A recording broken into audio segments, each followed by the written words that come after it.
you do have, though, is a historic vice president-elect in Kamala Harris, and her victory represents a handful of firsts. The first woman, the first black woman, the first Indian American woman, the first daughter of immigrants to be sworn in as vice president of the United States.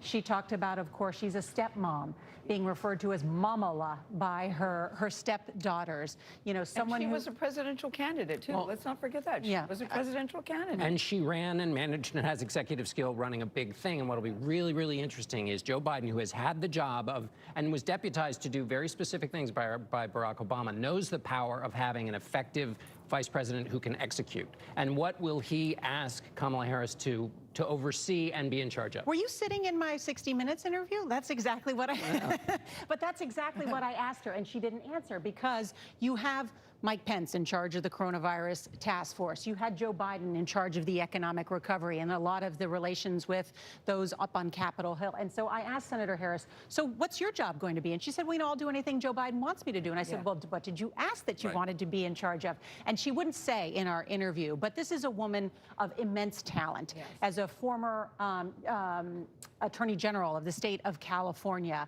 you know, a senator, prosecutor, a prosecutor, a member of the Senate Judiciary Committee, who many people credited with really excoriating Justice Kavanaugh, who was then Judge Kavanaugh. So what role will she take on? And there was this concern, and still is among Republicans, that Joe Biden is the Trojan horse, that Kamala Harris, as someone who has backed Medicare for All, who has backed a Green New Deal, who backs the federal legalization of marijuana, would push for those things while inside the White House. And that's this tension. She, I think, is going to be now, and this is the question, whether she will surpass Nancy Pelosi as the most powerful woman in Washington. Well, everyone's like, whoa. Fellow San Francisco. Will Kamala Harris surpass Nancy Pelosi as the most powerful woman in Washington? There's a very well-known saying on Capitol Hill, and I will clean it up for television. If you don't have the votes, you don't have blank, okay? You've got to have the votes.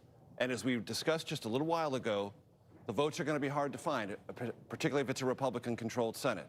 And even with a smaller House Democratic majority, your range of ambitions may be large, but your range of gettable votes may be small, and you may have to dial them back to be realistic about what you can accomplish. And I think this idea maybe of 100 days, hit the ground running, is going to have to be tapped on the brakes a little bit, because you're going to have to go slow and methodical to move things along. We should bring in Nancy Cordes on that, because I don't know, and Ed, you too have covered Capitol Hill, but what is Senator Harris's reputation on Capitol Hill? Well, she's only been there for 3.5 years, and she's sort of been pegged as someone with higher ambition from the moment that she got there.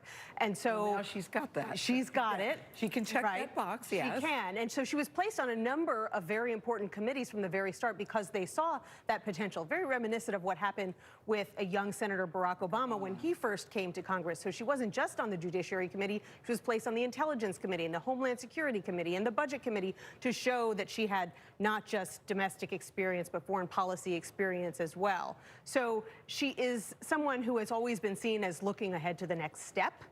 Which can sometimes frustrate the institutionalists who have been in the Senate for decades and believe that that is the end-all, be-all.